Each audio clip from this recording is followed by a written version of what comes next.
Watching me, like, I don't know, I wouldn't be able to. Why I put him in the room and he fell back asleep.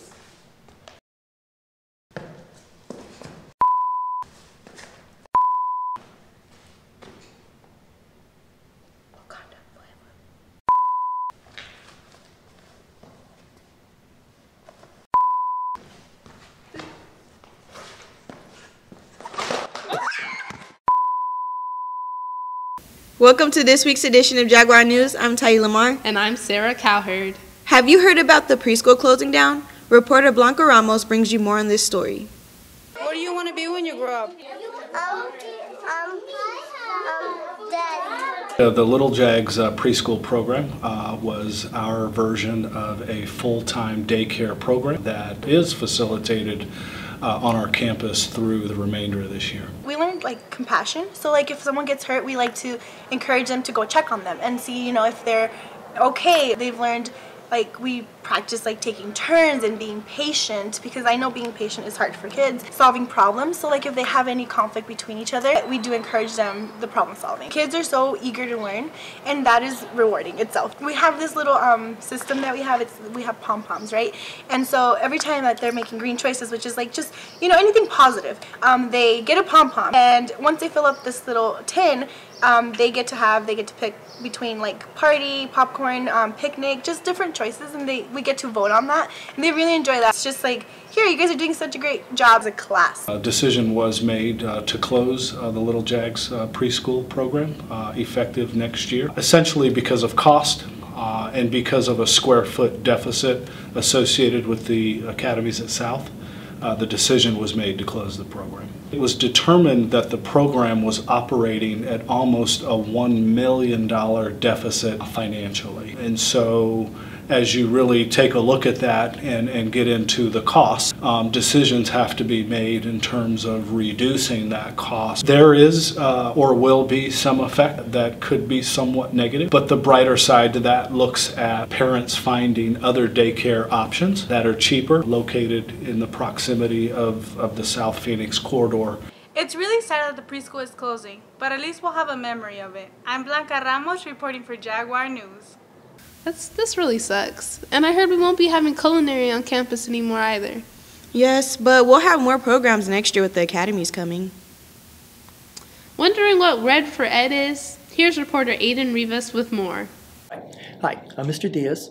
I'm the instructional leader for the Social Studies Department. And my role in all of this is I'm one of the 4 liaisons with Arizona Educators United from South Mountain High School. It's me, Ms. Walden, Ms. Anger, and Ms. Anastasia Jimenez. And so one of the things that we did was to help organize the walk-in. And I want to thank South Mountain High School for their participation, because it was overwhelming. I counted more than 135 members of South Mountain, and we represented well. Statewide, we had more than 100,000 people, and so for the next actions that we have planned, we were trying to get 200,000. So we're going to be surveying not only in the Phoenix Union High School District, but also at South Mountain. We're going to survey the entire staff, everybody who works here, to see what is the pulse, to see what people would like to do next, and see, if there is support for whatever action that is going to be called for. Our district was the first high school in the state to sign on to the Red for Ed and support for Red for Ed, which is part of the Arizona Educators United. Mr. Gulliford and the administration, they've been wonderfully supportive about all of this. And I love the way that the 3 groups have gotten together: administration, which represents, of course, the administrators, certified, which are the teachers, and classified, which are the support staff. And I want to emphasize especially that this is not just about pay for educators.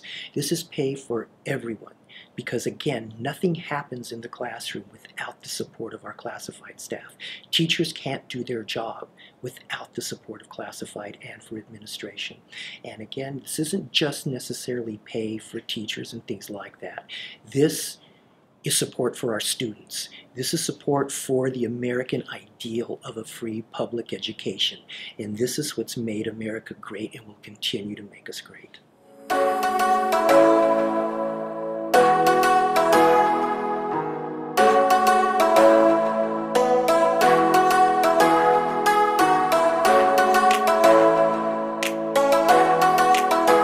Working extra jobs, long hours, with limited resources. Not a public speaker. I'm a teacher.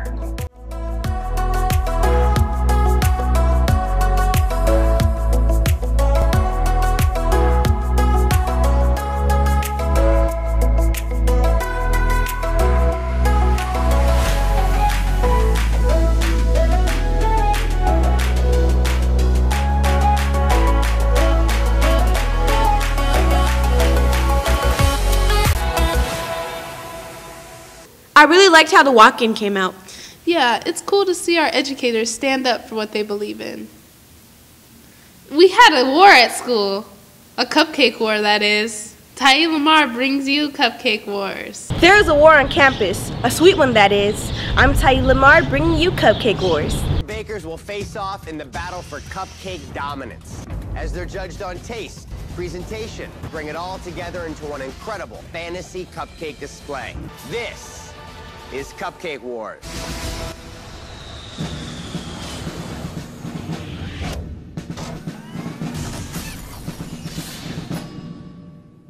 Students a part of the culinary class took part on a cupcake competition similar to Food Network's TV show, Cupcake Wars. The theme for the contest was Disney, and the teams prepared the flavors of the cupcakes, the decorations, and the design of their display. I spoke with two teams who took part in the competition. The whole theme for culinary is Disney, but we chose our princesses. For our display, we thought it would be neat to have each individual princesses for each of our cupcakes. It took us about 3 hours for the display, and then everything else, 2 hours each for fondants and decorations. Well, the theme was Disney, and the first choice we had was Tinkerbell, but the way we make it was a little bit complicated, so we went Mickey Mouse. And who doesn't like Mickey Mouse? It's like the childhood thing, so that's what we chose. And making the cupcakes, it was pretty easy, the frosting too, and like making the design was easy. But like setting up the display, it was like taking... It took us 3 hours to set up the display. Yeah, it was doing a while. But after that, we made a wonderful display, and even the balloons. Reporting for Jaguar News, I'm Ty Lamar. If our reporter Blanca Ramos had that class, she would have won. Seriously, her cupcakes are smack. Stay tuned. After the break, we have some ads from our showcase.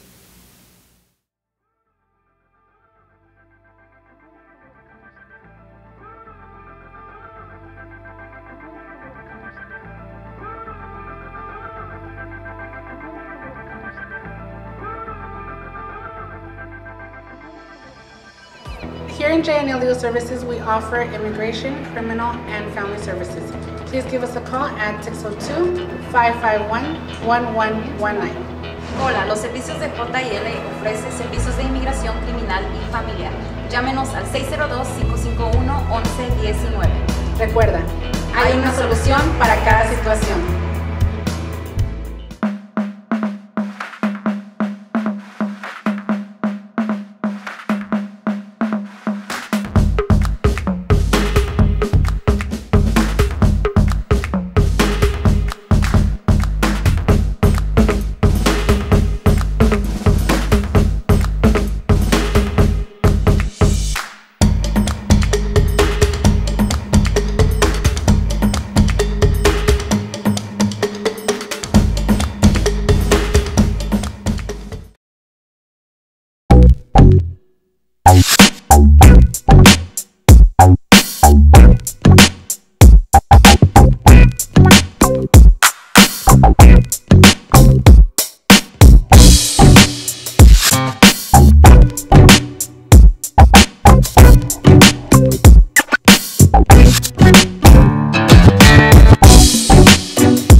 are you bored reading dictionaries in class? Yeah! Then how about you pick up this year's new yearbook? Wow!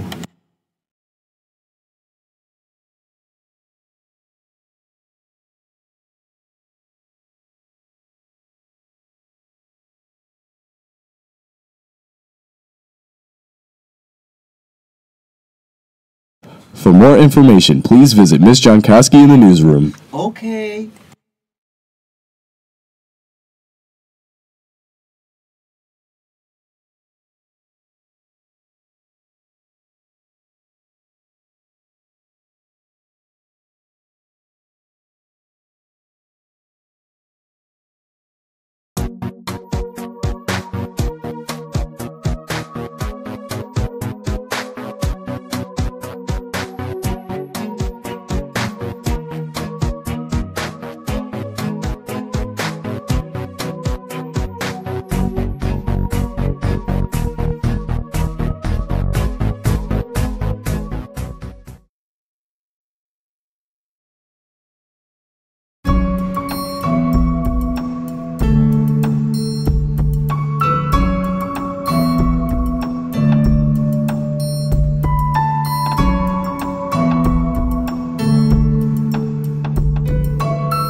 Welcome back. I'm Ian Rodriguez. And I'm Adriana Torres.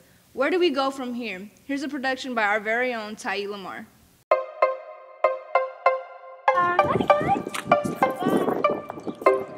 So what are we gonna do today? I don't know.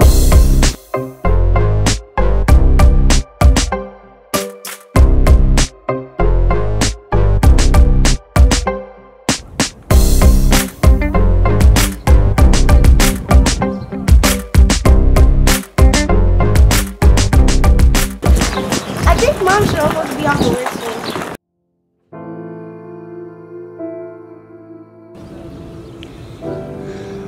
Where are we going?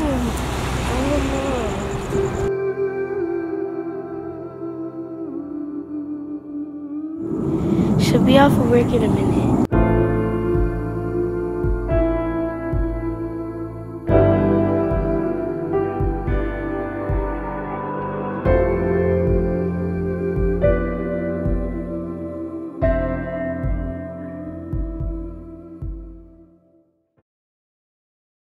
You might be surprised by where you'll go and why.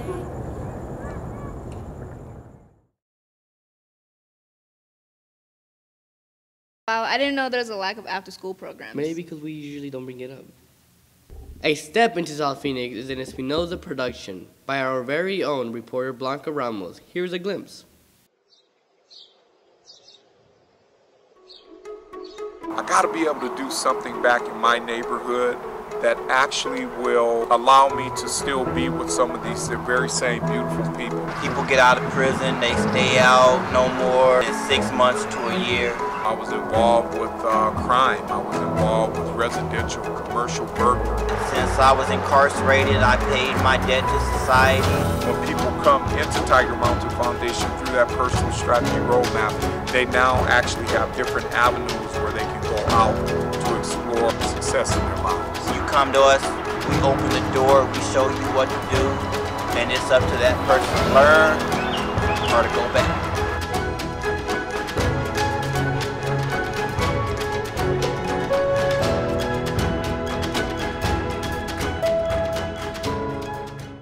I'm really excited to see more. All of these upcoming documentaries will be showcased on May 3rd. Make sure to come and support. Teenagers aren't getting the help they need. Teenagers aren't given the help they need. Teenagers aren't given the help they need. Teenagers help they need. Teenagers help they need. They need help.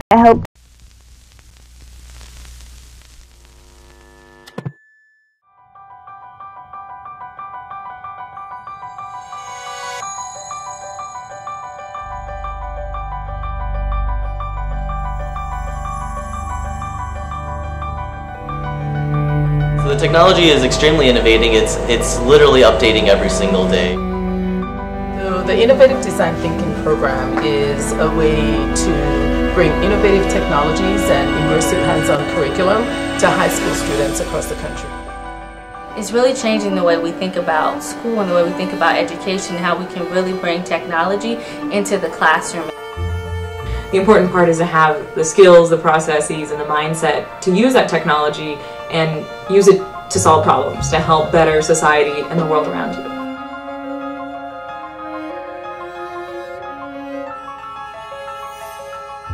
Well, that's the end of our show. Make sure to follow us on Facebook, Instagram, Snapchat, and Twitter. Goodbye.